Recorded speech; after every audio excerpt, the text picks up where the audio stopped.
up, YouTube? I am your host, Mediocre, the tour views and reviews, back in here with yet one more video, joined today by a very special returning guest, Sam. Oh, well, it's good to be back, man. Happy New Year, man. Happy New Year, all of that good stuff, man. Listen, let's just get right into the video. Let's just hit with this one the way it needs to be hit. I'm excited for this as well. This is my first time reviewing Jordan Peterson. You know, if you're not familiar with Jordan Peterson, go and research some of his topics and his discussions. He's like a true intellectual. I think he's from Canada or what have you, and he's a professor. And the way that he talks about masculinity, the way that he talks about kind of the problems in society today, and you know, he has discussions regarding how the impact of understanding gender has impacted our society. Like, it's just really interesting stuff. But he did a discussion or reaction to a feminist that was arguing that the gender pay gap exists. So I actually got this suggestion from a Patreon supporter, and I wanted to go through it. Sounds like a plan. You can tell the people about the Patreon and, like, you know what I'm saying, the opportunities they might get from doing that. Listen, come on the Patreon. We got a family up there. I think we have like 12 or 13 supporters up there right now. You know what I'm saying? So come up there, extra content up there, behind the scenes. Exclusives. Yeah, you get way more exclusive, way more backgrounds, way more biographies. And don't forget to like, comment, subscribe. I always forget to say that. Go back up, click the like button, and then we'll get back into it. Bro, you ready to get started? Let's go. Without further ado. Let me put a quote to you from the book, where you say there are whole disciplines in universities forthrightly hostile towards men. These are the areas of study dominated by the postmodern stroke neo-Marxist claim that Western culture in particular is an oppressive structure created by white men to dominate and exclude women. But then I want to put minorities too dominate and exclude. Okay, sure. But I want to put to you that here in the UK, for example, let's take that as an example, the gender pay gap stands at just over 9%. You've got women at the BBC recently saying that the broadcaster is illegally paying them less than men to do the same job. You've got only 7 women running the top FTSE 100 companies. Yeah. So it seems to a lot of women that they're still being dominated and excluded, to quote your words back to you. It does seem that way, but multivariate analysis of the pay gap indicate that it doesn't exist. But that's just not true, is it? I mean, that 9% pay gap, that's a gap between median hourly earnings between men and women. But there's but there's multiple reasons for that. One of them is gender, but it's not the only reason. Like, if you're a social scientist worth your salt, you never do a univariate analysis. Like, you say, well, women in aggregate are paid less than men. Okay, well, then we break it down by age, we break it down by occupation, we break it down by interest, we break it down by personality. But you're saying basically it doesn't matter if women aren't getting to the top, because that's what's skewing that gender pay gap, isn't it? Holy moly. How do you draw that conclusion from that little bit of information? I mean, I literally hate people that take one piece of information and hold it up as the God honest truth. Any statistic and things like that, I mean, gender pay gap, I agree with you. First of all, I'm going to say this. Gender pay gap is not a real thing. Now, we need to have information, we need to have statistics to understand, like, all right, where can we be better, or where are we missing, something like that. But when he's like, personality matters, that does. Time dedicated, if you, I'm gonna be honest, if you get pregnant and you really, like, are off for 9 months, it will affect the productivity. There's no way, you can't shortcome it. So paying you during that time period, a man can come back to work. It's just biologically, it's just how it is. But I do think there's a point of looking at it and understanding it and using it as a broader picture. So I guess I don't really not really say it doesn't exist, because you can find the numbers of a gap. But I do understand why he's just like, why do y'all raise it to a level? Well, I think what happened is that there was statistics that came out, there's data that came out, and people just looked at the numbers and didn't do the due diligence to understand what went into the numbers. I think any market researcher has to understand, that you have to control for certain information that would skew data. That's just, like, people who work with numbers and data understand that. But if someone has nefarious intentions and all they do is show you the outcome of something without understanding that, this was univariately controlled, right? Like, this was, and you cannot do that. You have to adjust. You have to, right? So the thing is I think what he's about to get into is what are the components of that would make up why men might be paid more than women. And there's certain personality factors There's certain biological factors, pregnancy, right? There's different things in there that have to be adjusted for. But from the data that I've looked at, when you control for these specific factors, it seems to be pretty equal, close, if not normal. Like pretty close. right? And I think for me, I'm the type that my dad told me life's not fair, and all this type of fairness and this needs to be equal. It just doesn't really make sense to people that studies, statistics and things like that. You're always going to have more or less here, there. You're going to have different reasons for things. And these people that I feel like the media pushes brainwashing. Like everybody should, equal pay, equal this. You really want is equity and opportunity, not equality. You know what I mean? Not just like equal for whatever reason. And I think that's really what we got to stop saying. Like, you got to be equal, you got to be equal. No, I want opportunity. I want equity. And that's different conversation. That's different, and the thing is, I think this part of the human condition is to understand that, we're all not born on the same playing field, and it's okay. It's there's degrees in there that you just have to be aware of what that privilege is, so your awareness can help push the conversation forward. But I'm not going to blame you or begin in my victimhood to not think that I can't surpass you because of the obstacles that are put in front of me. And that's the thing is that, like, at the same time, there's people that say, well, just pull yourself up by your bootstraps. And other people say, but what if I don't even have straps to pull up or boots to pull up on the straps?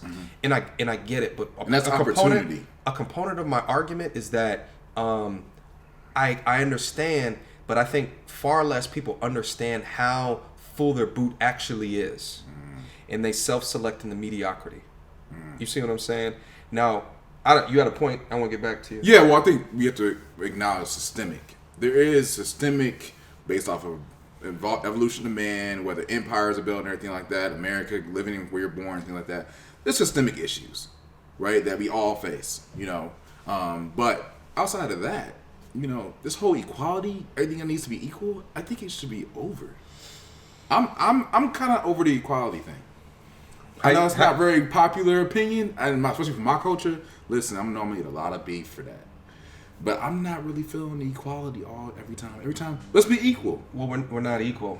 Well, if you don't get to anything, 2 + 2 = 4. You got to formulate equations. You can't always be equal because I get you. You won't go further. Yeah. So can we say that equality is dead? Can we say equity is growing and something that needs more of a focus? I think that it definitely needs more of a lens kind of put on it than I think that the goal. So that's the thing is like this equal, right? That's when we get into entitlement. That's when we get into participation trophies. Yeah, you know what I mean, like not everyone did a good job on the field here today. You cannot be a doctor. I'm sorry, you just can't be. It's okay that there's certain things that's placed within your life that may. Now it doesn't mean that certain people won't benefit from a push, right? Like it doesn't mean that stamp out affirmative action because of the years of systemic oppression for that we've been through as a people. You know what I'm saying? But there's also an entitlement there that like people just think that all right, well I put in 10 hours in the gym, therefore I should be Michael Jordan. Yeah. And it's just like, nah, you got to put in the work, the time, energy. And you might not even have the genetics. You might just not. You'll never be 6'8". Yeah. I don't know what you do. You're saying, well, that's just a fact of life. Women aren't necessarily going to get to the top. No, I'm not saying it doesn't matter either. You're saying it's a fact there are of multiple life. reasons for it. Yeah, but those reasons, why should women put up with those reasons? Why should women be content I'm not not saying to that get they to the should top? put up with it. I'm saying that the claim that the wage gap between men and women is only due to sex is wrong. And it is wrong. There's no doubt about that. The multivariate analysis have been done. So I can give you an example. You keep on talking about multivariate analysis. Let me give you an example. I'm saying that 9% pay gap exists. Yeah. That's a gap between men and women. I'm not saying why it exists, but it exists. Now, Yeah, if you're a have to say woman, why that it seems exists. pretty unfair. You have to say why it exists. But do you agree that it's unfair? If you're a woman, Not necessarily. and on average you're getting paid 9% less than a man, that's not fair, is it? It depends on why it's happening. I can give you an example. Okay. There's a personality trait known as agreeableness. Agreeable people are compassionate and polite. And agreeable people get paid less than less agreeable people for the same job. Women are more agreeable than men. Again, a vast generalization. Some It's not women a are not more generalization. agreeable than Yes, men. that's true, but that's right. And some women get paid more than men. So you were saying that by and large, women are too agreeable to get the pay rises they deserve. No, I'm saying that that's one component of a multivariate equation that predicts. Wait. I hate when people just take what you say and then run with it. And skew it. And skew it. If I said this is what it is, don't run with it. I know you put your own filter. And the fact that she's saying, I'm not saying why, you gotta say why. And I think this is kind of interesting thing between when you're talking between the sexes. Because we experience this a lot. At least I know I do. When I'm talking to a woman and she's just like, but no, you're saying that this is that. No, what I said was this. You're saying, you're adding on. That is so annoying. I don't know about you, bro, but that's no. so I feel it too. But I think that what has worked well for me is to be able to find a woman who can rationale, concrete arguments to things, right? Because then often when they're listening to you, they can rationale what it is that you're saying and not put in some type of her like the how she feels about it and not what you're actually saying. You know what I'm saying? And that's what I feel like a lot of that is. It gets construed when I say 1 + 1 = 2, and then she repeats back to me 3 - 2 = 1, and no, I didn't say it like that, right? I said it a little bit differently, but this is how I said it. This is how I portray it.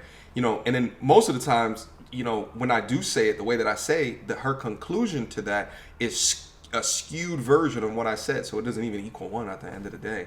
But what we just saw right there was a prime example of I say something to you and you paraphrase or repeat something back to me, which doesn't equate. It doesn't add up. He's being very clear and precise. Yeah, and I think this is the problem with like pay gap and gender roles and making it like an emotional sort of conversation. Like women should be upset. This is not fair. Okay, are we talking about whether there's a true gap? Or are we talking about fairness? Are we talking about you upset and you feel like because for whatever your experiences are, there is discriminatory or practices that limit your pay.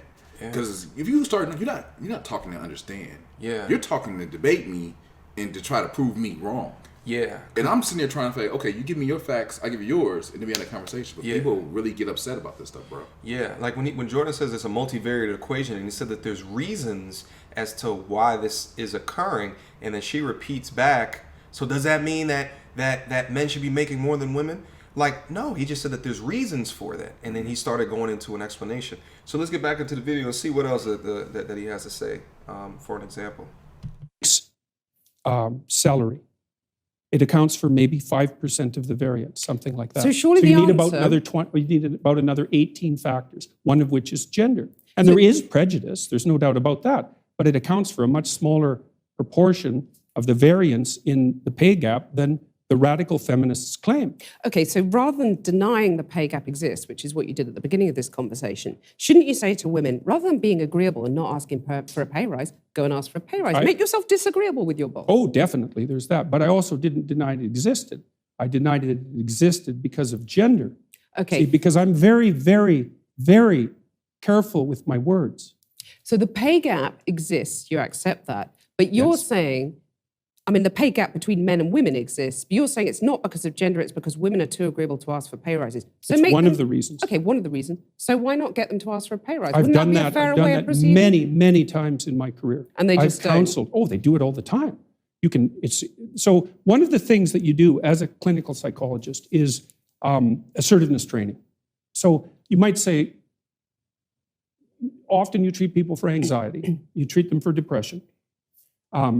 And maybe the next most common category after that would be assertiveness training. And so I've had many, many women, extraordinarily competent women in my clinical and consulting practice. And we put together strategies for their career development that involve continual pushing, competing for higher wages, and often tripled their wages within a 5-year period, teaching them how to negotiate. That. Of course. So do you agree that you would be happy if that pay gap was eliminated completely? Because that's all the radical feminists are saying. It would depend on how it was eradicated and how the disappearance of it was measured. And you're These saying things if you it's at can't- the you cost can't- of men, that's a problem. Oh, there's all sorts of things that it could be at the cost of. It could even be at the cost of women's own interests. So, Because they might not be happy if they get equal pay. no, because it might interfere with other things that are causing the pay gap that women are choosing to do. Like having children. Well, or choosing careers that actually happen to be paid less, which women do a lot of. But why shouldn't women have the right to choose not to have children or the right to choose those demanding careers? They do. They can. Yeah, that. What's up, bro? So I don't know if you noticed, but my undergrad degree is in psychology. Okay. So South Central State University, by the way. But anyway, what I'm noticing is he's about solutions. Right? He's like, no, I'm trying to tell you how to be assertive. You know, definitely ask for that pay raise. And she's just like, complaining and just like, flaring out like, no. And he's like, no, we need to understand these different data points. So you can't just say to somebody it's because of your gender, because you can't change your gender. He's trying to help her and really be successful. And that's a problem with some of these type of arguments. You're telling these people, if I tell because you're black or because you're not American or because you're gender, this is stuff that you can't change. Well, you can change whether you can become a United States citizen. But anyway, and that's not something you can solve. So you're not giving solutions. You're just giving me numbers that's going to make me feel inadequate. I think it's now more than ever, it is popping to stay a victim. It is popping to remain in this idea of just blaming others, right? Like, I mean, we talked about it, earlier in this video, and it like, this is the problem that I have. It's you brought it up. Sitting well within your victimhood and not focusing on the solutions is it's not going to push a conversation forward. When someone is talking to you in a way to try to educate you on something, you have to be able to listen. I think anybody that has an idea about a cause that they're fighting for, it would behoove you to understand people that don't believe in your cause and have the empathy to understand that why they might disagree with what you're trying to push. Because you know what happens at the end of that? You become a lot more knowledgeable about the topics, even to the point of being able to debate the other side of the topic, which will make you more informed about your side of the topic. You see what I'm saying? But Which makes you effective. What she's showing is that she completely doesn't want to do that. She completely doesn't want to do that. And she's not really helping her case. You're not helping if there was a gender gap. You're not helping. I think what they're saying, the reason you say the statistics is saying so we can be aware of it, right? And I feel like a lot of times in this generation, we're aware of a lot of things, but we don't get shit done. Why? Because we hashtag be aware of this, be aware of this, be aware of this, or whatever the case may be. That does no good. When really you have to have an understanding, and to have an understanding, you got to understand the other side, like you said, bro. So this is really important, people. I mean, we talking about pay gap right now, but we're talking about whether we're talking about immigration, Democrat or Republican, all kinds of the stuff that we battle on every day. Mass shooting happens. Mass shooting. Thank you for your prayers. Exactly. Like Black Lives Matter, Blue Lives Matter, All Lives Matter. All these polarized conversations. And the reasons nothing's getting done is because people aren't talking solutions. They're just talking about the problems. Big facts, bro. Man. You want to get back in there for a couple more minutes? Yeah, now, it's a longer video, so we may not hit the entire video. I'll leave a link down in the description for you to continue the video, but let's hit at least one more. That's fine. But you're saying that makes them unhappy, by and large. I'm saying that. No, I'm not saying that. I actually haven't said that so far. You're in the saying program. it makes them miserable. No, I at the said that beginning. what was making them miserable was having weak partners. That makes them miserable. Right. I would say that many women around the age of, I would say between 28 and 32, have a career family crisis that they have to deal with. And I think that's partly because of the foreshortened time frame that women have to contend with. Like, women have to get the major pieces of their life put together faster than men, which is also partly why men aren't under so much pressure to grow up. So because for the typical woman, she has to have her career and family in order pretty much by the time she's 35, because otherwise the options start to run out. And so that puts a tremendous amount of stress on women, especially at the end of their 20s. I think I take issue with the idea of the typical woman because, all women are different. And that's what I want to just put another quote to you from the book. Well, You they're say, different in some ways and the same in others. okay, you say women become more vulnerable when they have children. Oh, And yes. you talked in one of your YouTube interviews about crazy harpy sisters. So Simple question. Is gender equality a myth in your view? Is that something that's just never going to happen? It depends on what you mean by equality. No, Being if you treated mean fairly, men and women, getting the same opportunities? fairly, we could get to a point where people were treated fairly or more fairly. I mean, people are treated pretty fairly in Western culture already, but we can But they're improve really that. not, though, are they? I mean, otherwise, why depends. would there only be 7 women running FTSE 100 companies in the UK? Why would there still be a pay gap, which we've Oh, well, discussed that's easy. at length? That's easy to Why are answer women that at the question. BBC saying that they're getting paid illegally less than men to do the same job? Well, let's- That's not fair, Well, is let's it? go to the first question. He answered why earlier in the video. He did. He did. And I think something that we actually were ahead of the video. I've never seen it. He's never seen this video. And she asked the equality question. You think it's going to be equality? And he stopped and he paused and he said fair. And I think that really hit home for me. I'm like, equality is hard. Whenever you're trying to equalize an equation, whatever you're trying to do, it's very hard to Big balance. facts. And especially equalizing human beings. Exactly, with so many variables. So many variables. I think this has led to a broader conversation. I do agree with him. I think gender pay gap may not really exist. Not saying it doesn't exist, but it's not due to gender alone. Of course not. No, one of the big ones that he didn't even talk about it yet is that, or maybe he touched on it, is we select different jobs. Like he did touch on it in a sense that what is the sacrifice, and it might, I think he said something like women might be more unhappy. And the thing is like, yes, they can choose more STEM careers, which right now in our history are paid a little bit more money. But is that something that they really want to do in aggregate? When, typically a much more nurturing woman is going to want to choose a career, social worker, nurse, For the teacher. life, and for the life balance too. So like he talked about a little bit between the ages of 28 and 32, I believe, or he said you got to get your life together a little bit earlier. And he's not saying that to be an asshole, just to be a dick. Like he's saying like literally because of biological reasons, and most times like you're trying to have a baby. Now we have IVF and stuff like that. So minus all that crap. What I'm saying is he's saying you have to do things and make choices based off of that. And that causes you to probably pick more flexibility or less strenuous where you got to get PhD. And we don't, as Which men, will make you get paid less. yeah, exactly. Will make you get paid less. And, men are more willing to work longer hours. Yeah. So then that might be noticed more often. So then they get more opportunities to pick, for promotions, for promotional opportunities. That can happen, but that data point has to be in the equation, which is why you can't have a univariate equation when you're talking about the gap. There might be very explainable reasons that make up that number at the And end how do of you the day. equal that? Like you're gonna how do you quantify that? Like, all right, if you're gonna try to make it equal, how do you quantify like, all right, don't have kids? Should you sacrifice? Oh, then that's when it starts getting people get mad. Like, oh wait, so I can't do no. So that's how you equal it. That's a choice. We don't have to have. We don't. I mean, men don't have kids, so we don't. You know what I mean? So that's where it gets sticky, and I feel like we can talk about that on and on. But this is a great video, I think, to start that conversation about equality, about women and this fairness thing, and just about how we communicate with each other. Because this is Well, let me one last point, and then we'll wrap it up. And I tried to explain this on a previous video. Is that if a corporation could pay women less money to do the exact same work, they would.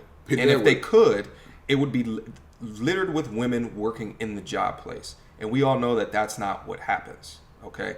So, in explaining that, just understand, like, sometimes you just have to have a logical understanding of like what's going on before you push data. Cause sometimes, we've been tricked online a bunch of times throughout the past couple of decades, of seeing information and just reacting off of gut. Shout out to Juicy Schmoulay, and going forward with information that just wasn't true. You see what I'm saying? But like, when you're using data like that to push an agenda, always go behind the scenes and pull back that under to really understand what it is that you're purporting.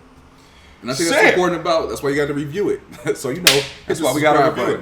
Hit the subscribe button, like, comment, subscribe, all of that good stuff. Mediocre tutorials and reviews at gmail.com. Appreciate all y'all for rolling with me again, and above all, I appreciate you, Sam, for coming through and Mad having a clear love. discussion regarding the topic. Keep it bro. coming, man, with the comments, man, and this keeps us thinking. There it is, thinking and learning. Until next time, YouTube.